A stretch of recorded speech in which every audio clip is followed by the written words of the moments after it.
Oh, LeBron James. Oh, LeBron James. Oh, I didn't know. I didn't know. Hmm. Markeith Morris been running his mouth like a chatterbox saying that you being held back. A 40-year-old man being held back by a 32-year-old man. Let that make sense, especially when you're supposed to build around the younger man. Make it make sense. But it was confirmed. LeBron knew about AD going to Dallas for Luca. Duh. It's not April Fool's Day yet. That's about a week so away. But Stevie Wonder could see that LeBron James knew. We know Clutch. People talk so much. For people who don't think that men don't gossip as much as women or not more so, I got a newsflash. LeBron is a gossiper, and you know good and well that it's too big of a story to play the "oh, I didn't know." Even to Markeith Morris, who's been running his yap, they've been running their mouth talking about how LeBron's a natural four, and then trying to make fun of AD. I can understand it, but this ain't the first time LeBron has put a teammate under the bus, and it won't be the last till he's gone. He did it to D Wade. He did it to Chris Bosh. He tried to do it to Kyrie. Kyrie's the only one that got smart enough to get away. He left Kevin Love high and dry. And he got AD out the way. Now, I told you the AD thing's a little trickier because, yeah, AD was the better player, but AD had no personality, couldn't sell no tickets. See, I'm going to tell you something win or lose, this ain't even about winning a chip. This is about putting booties in seats and selling jerseys. AD can play. And when he do play, he can play when he does. But he's injury prone, on the street clothes, but he ain't got no personality. Imagine that you a high tier double man. You're a big man trapped in a small man's body. Mindset too, but you don't have no personality. They tried those commercials with you, it didn't work. They tried stuff with you. They can't sell you.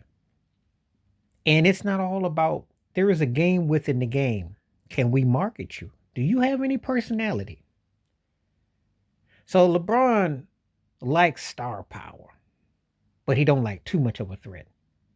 So he's probably looking at like this big dodo is outscoring me, outplaying me, but he can't sell no tickets. I gotta make it look like I can't win nothing with him. And when was AD ever gonna get the full car keys of the team? Try like never and again, never ever. Maybe when LeBron retires at 50 and AD's a young 42, if he got half a leg, okay, it's your team now. It was never gonna happen. But to add insult to injury, of course LeBron signed off on it. Are we going to forget how this guy was sitting on the sidelines smoozing with the owner and Kurt Ramos's wife? He was like the Oreo cookie part on the outside inside the Oreo. The Oreo's on the outside and he was the chocolate cream in the middle. Are we going to forget that? Are we supposed to forget that he ran his black coach who had a black job in Darvin Ham out of LA? Are we supposed to forget that? And he was preparing the wannabe Pat Riley, JJ Ridiculous, bigot, and narrow minded Jive Turkey, who content creator, who dabbled as an analyst, who vulgar, foul mouthed, ignorant, and still talking smack about Doc Rivers. JJ Riddick. Yeah. We supposed to forget that there wasn't in job training that you had this man all set up to fire your coach?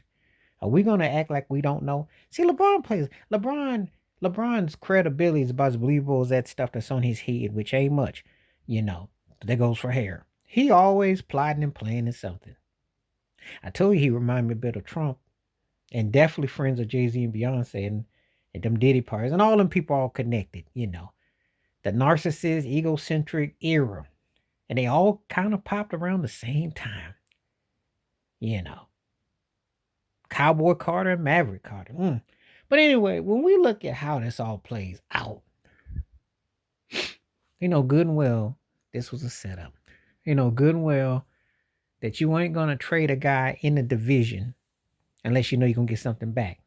You know this. And it had been discussed.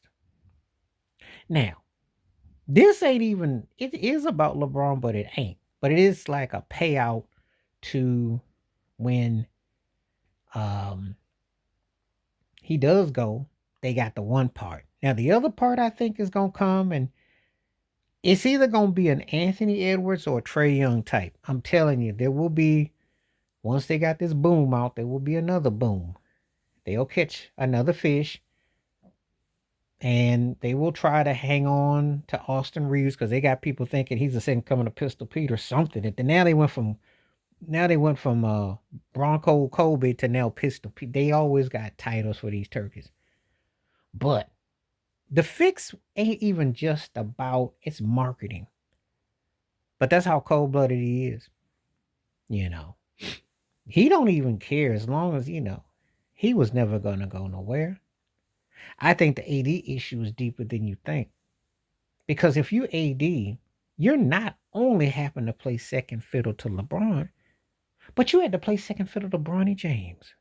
Yeah, did you think that that'll have a little something to do with it? And maybe AD maybe didn't like that. I know I wouldn't.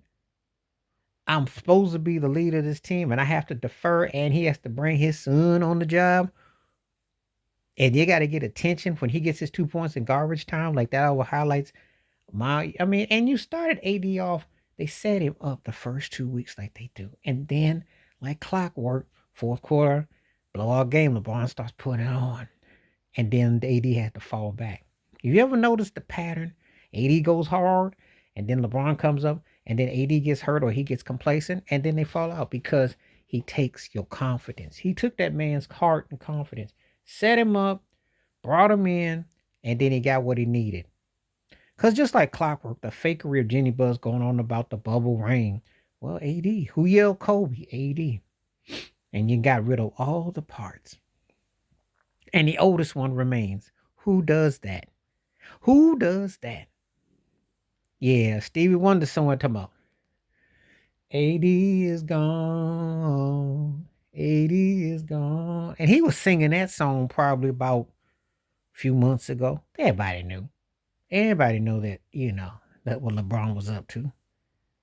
But anyway, this is not surprising or shocking, And there's more to come. But I do think they're setting up for something else, though, to come with another move that will enable them to land a compliment to Luka because they need a lethal weapon buddy cop. They need that dynamic duo, and it's coming.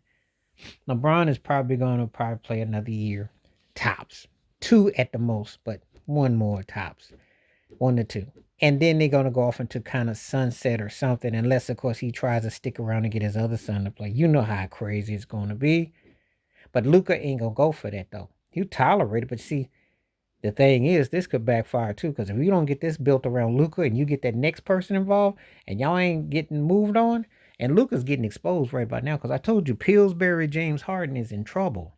His defense and what he played against Chicago, and if he's getting mad by Mr. Bump and Grind, beating him alive, Josh Giddey, just bumping and grind, making him mad, what's going to happen when he got to go against the regular? They got to go take care of that, though.